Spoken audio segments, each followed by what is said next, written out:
Lalu apa dampak kematian pimpinan Hizbullah Fuad Syukur dan pimpinan Hamas Ismail Haniyeh terhadap eskalasi di Timur Tengah? Kami akan bahas ini bersama Hajran Totohari, Duta Besar Republik Indonesia untuk Lebanon. Bergabung juga Hasibullah Satrawi, pengamat Timur Tengah, dan Hikmahanto Juwana, pakar hukum internasional. Selamat malam semuanya, waktu Indonesia apa kabar? Baik, terima kasih. Terima kasih semuanya sudah hadir dalam diskusi kami kali ini. Kang Hasib, saya ke Anda dulu. Kalau saya boleh mengutip pemberitaan hari ini di Harian Kompas, berita utamanya berhubungan langsung dengan wafatnya Ismail Haniyeh ini, judulnya Harapan Perdamaian Redup. Kita paham bahwa sebetulnya sosok Haniyeh ini menjadi kunci untuk upaya perundingan mencapai perdamaian di Palestina. Tapi apakah semata-mata langsung kembali ke nol lagi proses perdamaian itu menurut Anda? Ya, saya rasa memang kita harus membaca apa yang terjadi di Timur Tengah hari ini secara lebih lengkap, lebih menyeluruh karena banyak aktor, banyak situasi yang saling terkait satu sama lain. Yang terbaru, Mas, saya ingin sampaikan terlebih dahulu bahwa baru saja pihak Israel menyatakan memastikan meninggalnya Komandan Brigadir Al-Qassam, yaitu Muhammad Deif. Ya, ini saya baca perkembangan terbaru di media Timur Tengah, dan itu dipastikan meninggal dalam operasi 2 minggu yang lalu di Khan Yunis. Ini belum jadi pembicaraan di media kita, dan mungkin ini baru dibahas di Sapa Indonesia Malam secara eksklusif. Dan kalau ini benar terjadi, maka ini akan menambah sensitivitas ataupun aspek kerawanan daripada yang terjadi sekarang, terutama di antara Israel dan negara-negara yang berada di blok Iran. Karena kita tahu Ismail Haniyeh, kemudian Fuad Syukur dan kemudian Muhammad Deif itu di antara tokoh-tokoh yang paling berpengaruh. Paling tidak di antara Ismail Haniyeh dan Muhammad Deif itu di antara 3 tokoh yang paling dicari oleh Israel, yaitu ketambahan lagi dengan Yahya Sinwar. Nah, ini tentu kita harus mengecek lagi karena Hamas menyatakan bahwa kalau tidak ada konfirmasi dari Al-Qassam maka berita itu tidak bisa diterima kebenarannya. Itu dari pihak Hamas, bantahnya. Nah, apa yang ingin saya katakan, view kedua adalah dengan situasi seperti ini maka memang kawasan Timur Tengah wabil khusus di antara Israel dan poros-poros perlawanan ini berada pada puncak eskalasi yang dalam 1-2 hari mungkin kita belum tahu langkah pasti apa yang akan diambil terutama oleh Iran dalam rangka melakukan balasan ini. Yang pasti sebagaimana tadi telah disampaikan bahwa Iran melalui pemimpin tertingginya sudah memberikan perintah untuk melakukan sebuah serangan balasan. Nah, apa bentuk serangannya, apa bentuk aksinya, nah itu yang semua orang masih menunggu. Dan di sisi lain kita juga melihat bahwa negara-negara di dunia saat ini sedang bergerak dan berupaya sebisa mungkin untuk tidak membiarkan Iran melakukan sebuah balasan yang betul-betul membakar Timur Tengah secara umum. Dan ini poin saya yang ketiga sebagai pengantar, walaupun di antara Israel dan poros-poros Iran ini berada dalam gejolak tertinggi, kita juga harus mafhum bahwa di kawasan masih banyak negara-negara lain yang notabene tidak masuk di dalam poros Iran. Yang sekarang ini berkobar adalah poros-poros atau front yang memang berada di proksi Iran, yaitu mulai daripada Hamas, kemudian Hizbullah, kemudian Houthi, kemudian milisi-milisi di Irak dan di Syria, termasuk Iran sendiri. Nah, negara-negara di luar itu yang tergabung dalam dunia Arab dan selama ini dikenal lebih terbuka dengan Barat, bahkan kerjasama dengan Israel, itu belum memberikan sikap apapun, dan itu harus menjadi cara baca kita untuk bisa mendapatkan view lebih utuh tentang apa yang terjadi di Timur Tengah. Demikian, Mas. Prof Hik, kalau Anda membaca dinamika di banyak negara atas peristiwa tadi, ditambah kalau kita korelasikan, tarik lagi ke belakang dengan sikap-sikap yang dikeluarkan oleh PBB, Mahkamah Internasional, soal pendudukan Israel terhadap Palestina disebut ilegal, bahkan sudah diperintahkan untuk stop melakukan genosida, walaupun tidak terang-terangan meminta untuk dilakukan gencatan senjata. Dengan adanya peristiwa ini, apakah nanti kita mengharapkan bisa muncul gerakan besar untuk mendorong adanya perdamaian di wilayah Timur Tengah, khususnya di Palestina, atau tampaknya ini masih akan sulit tercapai?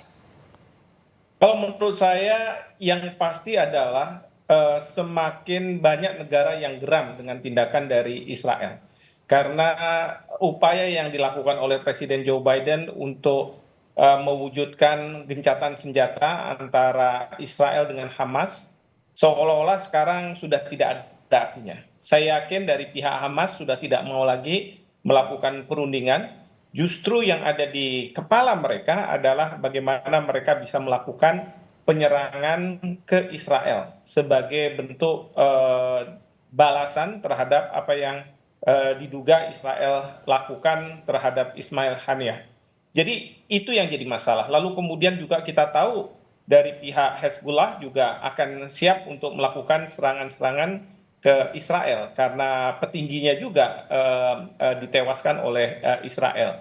Nah, ini yang kemudian akan mengundang banyak negara untuk tanda kutip ya menekan Israel untuk melakukan suatu tindakan agar tidak lagi melakukan penyerangan.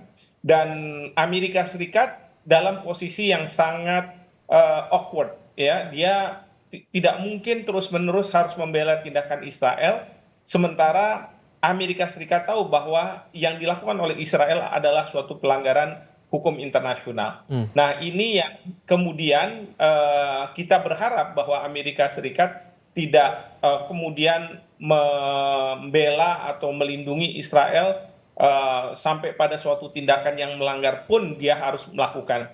Ini yang tidak diinginkan oleh Presiden Joe Biden, dan ini mungkin juga yang tidak diinginkan oleh calon dari Demokrat kalau nanti sudah segera dikukuhkan dari Kamala Harris. Tapi kalau misalnya presiden nanti yang menang adalah Republik Donald Trump, saya khawatir karena apa? Donald Trump akan lebih keras, dia akan justru akan melawan Iran. Nah, yang tidak kita inginkan adalah apabila Iran melakukan serangan terbuka kepada Israel. Karena ini akan memunculkan perang antar negara, karena yang jelas Israel akan didukung oleh Amerika Serikat. Bukannya tidak mungkin Amerika Serikat akan melakukan serangan terhadap Iran. Nah, kalau ini terjadi, Turki sudah mengatakan bahwa Presiden Erdogan, tapi ini di lingkungan partainya, bahwa Turki akan siap melakukan invasi ke Israel. Nah, ini artinya apa? Mungkin juga Turki akan masuk di dalam peperangan ini. Belum lagi Rusia juga sudah menyampaikan secara keras dan tegas Presiden Putin bahwa meskipun beliau mengatakan bahwa negara-negara harus menahan diri, tapi kalau misalnya ada serangan, itu katanya beliau juga siap untuk melakukan serangan dengan senjata nuklirnya. Nah, ini yang kita khawatirkan. Perang dunia ketiga bisa pecah kalau misalnya tidak hati-hati. Kalau tidak ada langkah lebih lanjut atas hal ini, itu tentu akan berbahaya. Saya coba ke Pak Dubes kalau gitu. Pak Dubes, setelah dikeluarkan surat imbauan atau pemberitahuan kepada warga negara kita yang ada di Lebanon, update-nya bagaimana Pak sejauh ini? Berapa banyak warga negara kita di sana dan berapa banyak juga yang sudah diproses untuk pengurusan untuk keluar dari Lebanon sejauh ini? Ya, sebetulnya seruan atau lunaknya himbauan kepada warga negara Indonesia ini bukan sesuatu yang baru ya di Libanon. Karena sebetulnya situasi yang terjadi sekarang ini bukan dari situasi normal ke abnormal atau situasi dingin ke panas. Ya.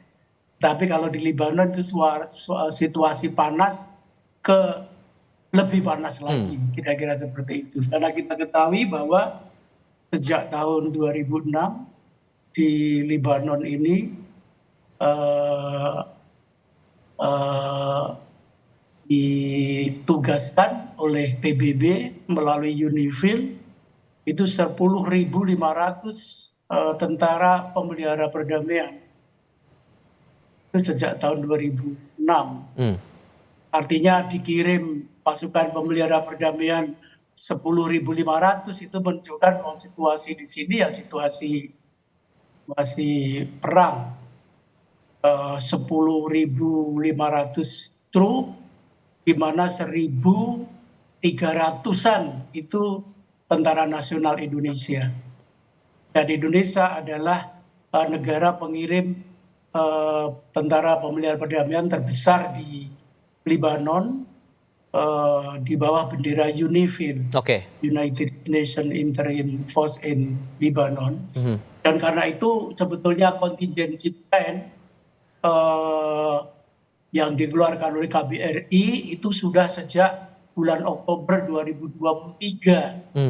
Jadi awal dari terjadinya agresi militer Israel di Gaza, itu suasana dari panas ke lebih panas di Libanon Selatan itu sudah terjadi. Dan karena itu kita sudah mengeluarkan, menetapkan contingency plan yang sudah mengatur, bahkan di wilayah Libanon Selatan itu kita menetapkan status siaga 1. Siaga 1 itu adalah situasi bahaya tertinggi di mana warga negara Indonesia harus dievakuasi ke tempat yang lebih aman. Juga warga negara Indonesia di perbatasan sudah kita evakuasi sejak bulan Oktober tahun lalu ke kota Beirut yang lebih aman. Ada berapa banyak WNI kita yang ada di sana, Pak? Bagaimana? Ada berapa banyak WNI kita yang ada di sana, Pak? Warga negara kita sekitar 1.450, tetapi seperti saya sampaikan tadi 1.300-an adalah Tentara Nasional Indonesia, termasuk di dalamnya Angkatan Laut yang tergabung dalam Maritime Task Force dengan kapal perang KRI Diponegoro dengan 120 tentara kita yang tergabung dalam UNIFIL. Jadi sebetulnya tidak begitu banyak, dan pada hari kemarin kita mengeluarkan seruan kepada warga negara Indonesia untuk dapat melakukan evakuasi secara mandiri, dan kita sekarang sedang mempersiapkan jika keadaan menjadi semakin lebih buruk lagi, apalagi untuk pertama kalinya Israel itu melakukan serangan ke kota Beirut dengan target pimpinan Hizbullah. Memang beberapa waktu yang lalu Israel menyerang jauh dari perbatasan ke kota Beirut, tetapi targetnya adalah wakil komandan pasukan Hamas. Artinya Hamas itu non Libanon gitu kan, yang sedang berkunjung ke Libanon Selatan. Tapi kali ini adalah memang orang Libanon, Fuad Shukr itu, dan itu hanya berjarak sekitar 3 km dari KBRI. Sejauh ini dan untuk aktivitas warga terutama penerbangan masih dikatakan normal, sehingga upaya untuk mengeluarkan warga negara kita dari Lebanon itu masih dibilang lancar, Pak? Masih normal, masih lancar, hanya ada beberapa perubahan di 1-2 maskapai, tetapi secara umum masih normal, karena seperti diketahui bahwa bagi masyarakat Libanon apa yang terjadi sekarang ini seakan-akan sesuatu yang tidak terlalu istimewa gitu ya, sesuatu yang rutin, yang sangat mengalami kepanikan dan situasi yang mencekam begitu adalah bagi warga asing yang tinggal di Libanon. Seperti kegiatan-kegiatan sehari-hari, bahkan 2 malam yang lalu resepsi diplomatik dalam rangka National Day Maroko itu berjalan dengan baik. Artinya seperti biasa, konser-konser seni di Libanon ini seperti diketahui bulan Juli, Agustus, September itu adalah bulan-bulan konser musik yang outdoor dan menghadirkan belasan bahkan bisa puluhan ribu massa, dan itu biasa-biasa saja bagi masyarakat di Libanon. Pak Dubes, tahan dulu di situ. Saya ke Kang Hasib lagi kalau begitu. Kang Hasib, dengan dinamika yang muncul sekarang seperti ini, kita masih mengharapkan jalan tengah yang seperti apa ya, terutama untuk negara-negara Timur Tengah lainnya begitu? Iya, sebenarnya memang sekarang ini masih dalam perkembangan terus-menerus, dan memang kita harus mengikuti perkembangan demi perkembangan. Termasuk yang sebenarnya sedang ditunggu ini adalah sikap resmi dari Hizbullah. Dia akan menggunakan balasan atau sikap seperti apa. Karena kalau kita baca secara cermat, sebenarnya ada kayak semacam permainan yang berubah atau yang bergantian di antara serangan ke Libanon dengan serangan ke Iran. Dalam konteks serangan ke Libanon, kita tahu bahwa secara hukum itu Hizbullah tidak mengakui bahwa dia yang menyerang dataran tinggi Golan. Karena itu ketika Israel melakukan serangan balik kepada Hizbullah dengan menewaskan komandan kedua di Hizbullah, itu dianggap sebagai serangan melanggar hukum. Karena tidak ada insiden, tidak diakui oleh Hizbullah bahwa Hizbullah yang melakukan serangan itu. Nah, situasi terbaliknya hari ini dilakukan oleh Israel dalam konteks meninggalnya atau terbunuhnya Ismail Haniyah. Walaupun nalar umum, nalar publik mengatakan yang melakukan adalah Israel, tapi secara jujur, secara resmi, Israel tidak mengakui sekaligus tidak menolak tuduhan-tuduhan itu. Artinya apa? Secara hukum nanti mungkin Prof. Hik bisa lebih elaboratif soal itu. Secara hukum kalau nanti Iran melakukan sebuah serangan balasan, itu akan kurang lebih sama sebagaimana Hizbullah menganggap Israel melakukan pelanggaran kedaulatannya karena melakukan serangan yang tidak bisa dianggap sebagai balasan karena Hizbullah tidak mengakui dia terlibat di dalam penyerangan terhadap dataran tinggi Golan. Nah, Kang Hasib, tampaknya kita mengalami gangguan komunikasi dengan Kang Hasib. Saya ke Prof. Hik, kalau begitu Prof. Hik, kita paham juga bahwa Indonesia berkali-kali menyerukan ada kemerdekaan di Palestina di tengah konflik yang terjadi di sini. Dengan kita sudah mendengar suara dari Presiden Jokowi dan Wapres Ma'ruf Amin yang mengecam tindakan ini, Indonesia bisa melakukan apa lagi dengan semangatnya untuk bisa mencapai yang namanya semangat agar Palestina merdeka ini? Ya, yang pasti adalah sangat menarik ketika Pak Prabowo berkunjung ke Turki dan kemudian ke Rusia ya. Karena memang kunjungan ini untuk mempererat hubungan kedua negara pasca nantinya Pak Prabowo menjadi presiden. Jadi ini persiapan ke arah sana. Tetapi bukannya tidak mungkin dalam pembicaraan yang khusus Pak Prabowo berbicara terkait isu-isu kalau dengan Rusia mungkin berkaitan dengan Ukraina, tapi juga masalah yang terjadi di Gaza. Demikian juga dengan Erdogan, saya duga bahwa ada pembahasan mengenai apa yang terjadi di Gaza, Palestina. Nah, inilah yang mudah-mudahan bisa nanti dimunculkan sebagai upaya bagi Indonesia untuk bisa berperan dalam permasalahan yang dihadapi oleh dunia. Saya sih melihatnya bahwa tidak ada pilihan lain sebenarnya selain Perdana Menteri Netanyahu diturunkan dari kursi Perdana Menterinya. Karena apa? Ini merupakan perang sebenarnya Netanyahu terhadap berbagai pihak yang menurut Netanyahu bertanggung jawab terhadap serangan tanggal 7 Oktober. Nah, permasalahannya adalah bagi Netanyahu tidak akan selesai perang ini kalau semua unsur Hamas di Gaza itu dihilangkan. Karena apa? Termasuk anak-anak juga. Karena anak-anak ini suatu hari nanti mereka menjadi dewasa dan justru bisa lebih militan untuk melakukan serangan ke Israel. Nah, ini yang kemudian oleh masyarakat internasional dianggap sebagai suatu tindakan genosida. Karena apa? Juga menghilangkan anak-anak, bahkan perempuan. Dugaan saya ya supaya para perempuan tidak melahirkan anak-anak Palestina yang kemudian akan punya potensi untuk menyerang Israel. Baik. Nah, jadi satu-satunya jalan adalah menurunkan, dan ini kita kembalikan kepada Amerika Serikat. Karena selama ini Amerika Serikat negara memang yang kuat kita harus akui, tetapi dia selalu berada di belakang Israel meskipun Israel melakukan kesalahan. Nah, ini yang membuat geram banyak negara, yang membuat geram Iran, dan kemudian dia melakukan perang proksi melalui Hezbollah, Hamas maupun Houthi terhadap Israel, sehingga tidak bisa dipertanggungjawabkan bahwa ini merupakan tindakan sebuah negara kepada negara lain, gitu. Oke, terakhir untuk Anda Pak Dubes terkait dengan proses evakuasi warga negara kita yang masih berada di sana, apa yang bisa dijamin begitu oleh KBRI agar prosesnya ini tetap berjalan kondusif di tengah kondisi yang Anda katakan tadi makin kesini justru makin panas di sana? Ya, tentu saja kita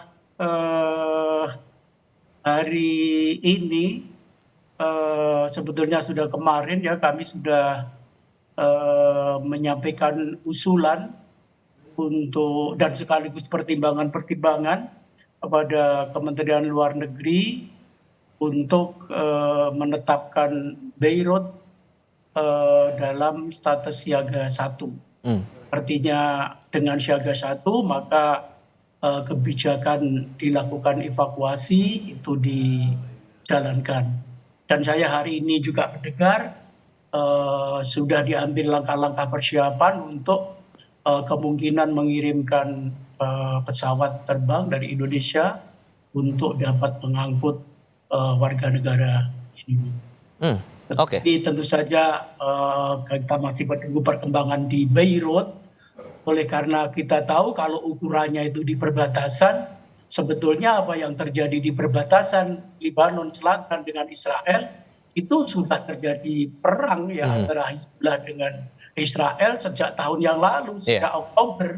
Dan perlu dicatat bahwa korban di pihak Hizbullah di Lebanon Selatan itu hampir 500. Pada hari ini saya menghitung sudah mencapai 497 korban jiwa. Dan belum tingkat kerusakan infrastruktur. Sementara Israel sekitar belasan tentara mereka juga tewas dan 111.000 pengungsi Israel dari wilayah selatan dari perbatasan di Israel Utara itu yang meninggalkan kota mereka di perbatasan untuk menjadi pengungsi. Yang kemarin pidato Netanyahu di Kongres dia sampaikan 80.000 dari berbagai kantor berita di sini itu angkanya mencapai 111.000.